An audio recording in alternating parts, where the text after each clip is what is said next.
به وذريته وأهل بيته أجمعين شيء لله لهم الفاتحة. أعوذ بالله من الشيطان الرجيم. بسم الله الرحمن الرحيم. الحمد لله رب العالمين الرحمن الرحيم مالك يوم الدين إياك نعبد وإياك نستعين اهدنا الصراط المستقيم صراط الذين أنعمت عليهم غير المغضوب عليهم ولا الضالين آمين. بسم الله الرحمن الرحيم سبحانك لا علم لنا إلا ما علمتنا إنك أنت العليم الحكيم. قال رب اشرح لي صدري ويسر لي أمري واحلل عقدة من لساني يفقه قولي. Bismillahirrahmanirrahim. Alhamdulillah, insya-Allah hari ini kita akan memulakan tadarus kita dengan memberikan sedikit pengenalan pula tentang juzuk yang ketiga di dalam surah Al-Quran, iaitu kalau kita lihat juzuk ketiga ini adalah bab yang terakhir untuk surah Al-Baqarah, surah yang paling terpanjang di dalam Al-Quran. Sebelum itu, juzuk yang kedua yang telah saya kongsikan semalam, kalau kita lihat juzuk kedua itu, permulaan dia tu yang sangat cantik adalah kalau kita lihat jumlah ayat yang terdapat di dalam Al-Quran itu adalah jumlah ayat yang terdapat di dalam surah Al-Baqarah adalah 286. Dan kita lihat juzuk yang kedua itu ianya dimulai dengan ayat 142, iaitu satu ayat sebelum pertengahan ayat di dalam Al-Quran, di dalam surah Al-Baqarah itu, di mana di situ 143 adalah ayat yang sangat terpenting, yang antara yang terpenting dan uniknya adalah kerana ia mengandungi kalimat wasata dekat situ, iaitu pertengahan. In ja'alnakum ummatan wasata, umat yang pertengahan. Jadi subhanallah, kita lihat cantiknya dianya terletak di juzuk yang kedua, di mana Allah Subhanahu Wa Taala mengatakan sesungguhnya kami telah menjadikan kamu, iaitu umat Nabi Muhammad, umat yang moderate. Moderate maksudnya kita taklah, jangan berfahaman terlalu ekstremis dan juga jangan terlampau liberal. Jadi maksudnya pertengahan. Maksudnya apa? Bagaimana nak jadi golongan yang pertengahan, iaitu ataupun kita panggil moderate lebih sesuai, iaitu dengan kita adanya ilmu pengetahuan, jadi kita tahu untuk mengaplikasikan ilmu yang kita ada untuk menyesuaikan dalam keadaan yang tertentu. Contohnya, kalau kita dalam pekerjaan tengah menguruskan, jadi bagaimana untuk mempermudahkan kita wuduk. Kita kalau kita tahu apa yang fardu, apa yang sunat dalam wuduk tu, kita tahu bagaimana untuk mengaplikasinya. Kalau kita dalam musafir, bagaimana untuk mempermudahkan menunaikan solat. Dan itulah semua apa yang dibicarakan dalam juzuk yang kedua kerana berkaitan dengan hal ehwal hukum hakam di dalam Islam. Baik. Kita masuk pula juzuk yang ketiga, seperti mana saya jelaskan. Juzuk yang ketiga adalah pendetailan kepada ayat yang di dalam awal surah Al-Baqarah itu, wa mimma razaqnahum yunfiqun. Jadi juzuk ketiga ni banyak menyentuh hal ehwal tentang infak.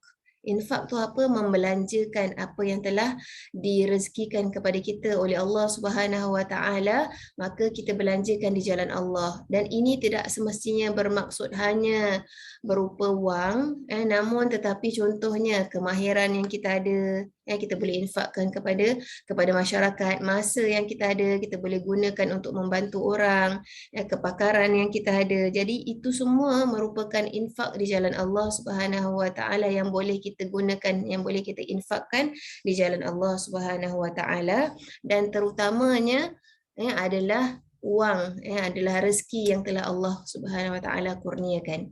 Dan kita lihat dekat sini juga dalam juz yang ketiga mengandungi ayat tentang hutang, di mana tentang hutang ni adalah ayat yang terpanjang di dalam Al-Quran adalah berkaitan dengan hutang, di mana ia merangkumi satu muka surat, iaitu ayat 282. Kalau kita lihat ayat 282 tu dekat mana? Di dalam muka surat, mana muka surat 282? iaitu dalam muka surat 48 di dalam Al-Quran. 48.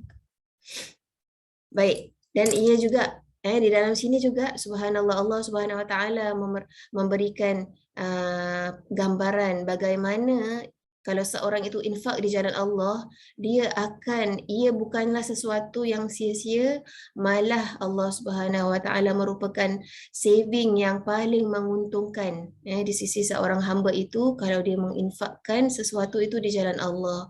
Yang lebih-lebih baik lagi, kita menginfakkan di dalam bulan Ramadan, di dalam bulan-bulan haram, di dalam bulan-bulan yang diberkati oleh Allah Subhanahu Wa Taala. Jadi di antara perumpamaan yang Allah Subhanahu Wa Taala berikan adalah contohnya Nabi Ibrahim alaihissalam. Bagaimana Allah boleh menghidupkan yang mati. Maksudnya apa-apa yang kita infakkan, walaupun pada mata yang zahir itu nampaknya tidak ada, nampaknya semakin kurang, namun yakinlah di sisi Allah sebenarnya dia adalah suatu saham yang akan sentiasa dilipat gandakan oleh Allah Subhanahu Wa Taala. Baik. Jadi di dalam sini juga di antara amalan, jadi kita lihat juz 3 ni banyak berkaitan dengan transaksi, dengan keuangan, di mana disuruh infak, disuruh kita berhati-hati ketika berhutang, dan juga pengharaman riba. Jadi kita nampak dekat sini semua hal berkaitan dengan keuangan, disentuh di akhir juzuk di dalam surah Al-Baqarah ini.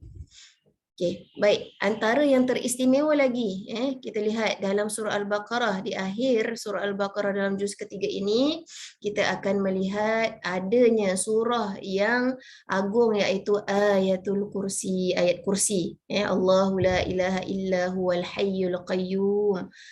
Kita lihat dalam suatu ayat, ayat kursi ini hanya mengandungi satu ayat, ayat yang pendek ini tetapi mempunyai 9 sub ayat.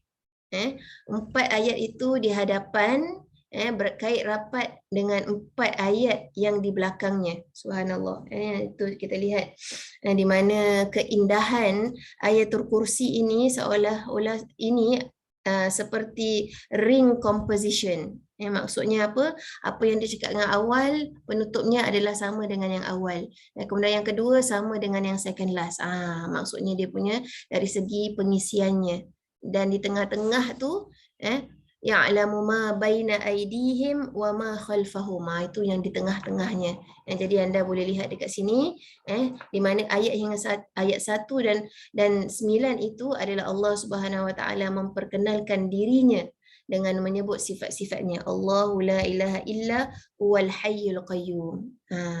Kemudian sama dengan yang terakhirnya, penutupnya. Kemudian la ta'khuzuhu sinatun wala naum. Allah itu tidak tidur. Allah itu tidak ditimpa penat, tidak ditimpa mengantuk. Macam kita tu dah lepas sahur, nak tunggu tadarus ni kadang ngantuk. Maka tiada keberatan bagi Allah Subhanahu Wa Taala untuk mentadbir langit dan bumi, kerana Allah tidak penat. Allah tidak memiliki sifat apa-apa yang dimiliki oleh makhluk. Kemudian ayat yang 3 sama dengan ayat ke-7 yang mana mempunyai konsep Al-Malik. Al-Malik tu maknanya penguasa yang memiliki, menunjukkan Allah Subhanahu Wa Taala itu adalah raja dan pemilik setiap sesuatu yang ada di langit dan di bumi. Ayat yang kelima, ayat ni ayat yang di pertengah-tengah, yang mana tidak ada suatu apapun yang terlepas daripada pandangan Allah dan pengetahuannya, sama ada yang di depan ataupun yang di belakang, seperti mana yang saya baca tu. Ayat tu, ya'lamu ma baina aydihim wa ma khalfahum. Jadi maksudnya bertepatan dengan makna ayat ini, Allah Subhanahu Wa Taala menunjukkan dalam ayat ini bahawa apa yang di depan sama akan diutarakan lagi di belakangnya. Subhanallah. Ini satu keindahan ayat-ayat suci Al-Quranul Karim. Dan ayat yang keempat, yang keenam ini berkuasanya Allah Subhanahu Wa Taala terhadap segala sesuatu, yang menyatakan tiada seorang pun yang mampu mendapatkan pertolongan kecuali dengan izin Allah Subhanahu Wa Taala. Jadi ia merupakan suatu kekuatan. Kalau kita yakin dengan ayatul kursi, ia sudah cukup menjadi benteng pertahanan kita, kerana ia telah merangkumi semua pengetahuan ilmu Allah sama ada yang depan ataupun yang belakang. Sebab itu di antara kelebihan orang yang mengamalkan ayatul kursi ini seolah-olah ia dijaga oleh Allah Subhanahu Wa Taala, protection oleh Allah Subhanahu Wa Taala. Baik, seterusnya itu berakhir surah Al-Baqarah dengan kesudahan yang amat indah. Kita masuk pula surah Ali Imran. Okay, Ali Imran ni maksudnya keluarga Imran. Uniknya penamaan surah ini keluarga Ali Imran, tetapi tidak ada satu ayat pun yang menceritakan tentang Imran. Yang ada di dalam surah ini adalah kemuliaan keluarga Imran itu kerana apa? Kerana keteguhan isterinya. Isterinya di mana ianya bernazar kepada Allah Subhanahu Wa Taala. Jadi ini merupakan, dan bagaimana keluarga Ali Imran ini, iaitu daripada isterinya dan juga anaknya, iaitu Sayyidatina Maryam, yang berpegang teguh kepada perintah Allah Subhanahu Wa Taala. Dan sebagian ulama mengatakan kenapa Ali Imran ini datang selepas Baqarah. Al-Baqarah itu banyak menceritakan tentang Bani Israel, iaitu ghairil maghdubi alaihim. Kemudian Ali Imran datang banyak menceritakan tentang kaum Nasrani, iaitu yang golongan yang menyembah Isa, yang mengatakan Isa itu anak Tuhan. Maka kedua-duanya ini nak mengatakan tentang keesaan Allah Subhanahu Wa Taala.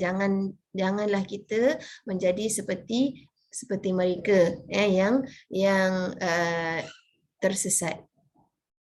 Di antara kandungan di dalam ayat yang awal, iaitu surah Ali Imran ayat 1 hingga 91 di dalam juzuk yang ketiga ini, kita dapati tentang kelahiran Sayyidatina Maryam dan juga Nabi Isa dan juga Nabi Yahya. Okay. Jadi kalau seperti mana yang kita tahu, Nabi Zakaria ini lama dia berdoa untuk mendapat zuriat, tetapi tidak dapat zuriat, sehingga sudah usianya lanjut baru dikurniakan oleh Allah zuriat. Yang sama kalau kita lihat, sama seperti kisahnya Nabi Ibrahim alaihissalam, yang menunjukkan bahawa kuasa Allah itu, kalau Allah menghendaki sesuatu itu berlaku, ianya mungkin mustahil dari segi pandangan manusia, namun tidak mustahil di sisi Allah. Baik. Kemudian di dalam Ali Imran ini, juzuk ketiga ini menceritakan tentang Nabi Isa dengan kaum yang beriman, dengan kaum yang kafir. Okey, jadi sebenarnya Allah Subhanahu Wa Taala membekalkan surah Ali Imran ini kepada umat Nabi Muhammad sallallahu alaihi wasallam untuk Rasulullah sallallahu alaihi wasallam ketika mengutus dapat utusan kaum daripada Nasrani Najran. Jadi Nasrani Najran itu datang ke Madinah, bertemu dengan Rasulullah sallallahu alaihi wasallam, lantas Rasulullah sallallahu alaihi wasallam berdoa, berdakwah kepada mereka dengan berdakwah agar mereka melepaskan penustaan mereka terhadap isu bahawa Nabi Isa itu adalah Tuhan. Namun Nasrani Najran ini tidak, selepas dakwah masih tidak dibuka pintu hatinya oleh Allah Subhanahu Wa Taala.